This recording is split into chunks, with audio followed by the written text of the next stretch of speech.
Young Chicago Authors, our pedagogy is really rooted in the idea that every young person is already an expert in their own experience. And I think that is really important, especially in the context of educational spaces, other educational spaces where there's a lot of emphasis on what you don't know and what you have to memorize. We like to provide a space of kind of a democratic learning space where there's not a hierarchy,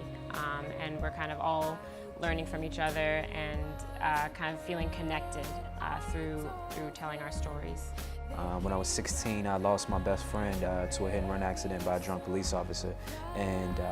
you know, at the time, it was a lot of very raw emotions. It was a young black kid growing up on the south side of Chicago in one of the most segregated cities in the world. And so for me, I was always trying to look for somewhere to channel my aggression, channel my energy, channel just basic human emotions that I didn't have a grasp on. And coming to Young Chicago Authors and Louder Than a Bomb, what they did was they just provided me with a very forgiving space to tell my stories and to be with people who were just like me, not like me, but we all had one thing in common, and that was this space, and it was poetry, and it was writing, and it was telling our story. My name tastes like ebony, like dark, like the uncontrollable syllables of this uncomfortable language, like ebonics. My name looked like dreadlocks, like a deadlock to society, looked like eyes closed forever, like graveyard, like my mama's heavy sighs. See, my name looked like movie, trailer, park, stop, frisk. Part of what we do is use contemporary culture, contemporary poetics, and say that this also has great value and is in a tradition of poets that you might or might not be getting in your classroom. After a workshop or after a semester is over, a teacher will say, wow, like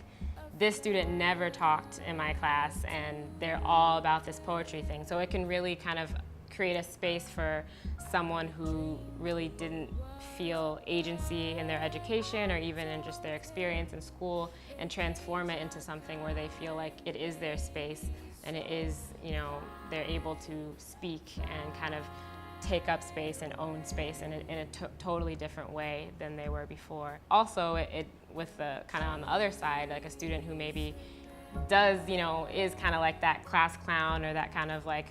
you know, has a very clear performative nature that just hasn't, you know, been harnessed yet, that can also provide a space for them to all the time kind of just come alive in that way too. And so we stand in the footsteps and the legacies of Gwendolyn Brooks and Ida B. Wells and Studs Terkel and Hakeem Madhubuti and Carl Sandburg and Carolyn Rogers and folks who came before us. We stand in that tradition, and we add to that tradition, that the poetic tradition is not over, it's not on a museum wall that we can't touch, but it's very much alive, and it lives in our bodies, and it lives in our pen, and it lives in the voices of thousands of young people who consider themselves poets because of the work of Young Chicago Authors and Louder Than a Bomb, and because of their courage to continue to articulate the world around them.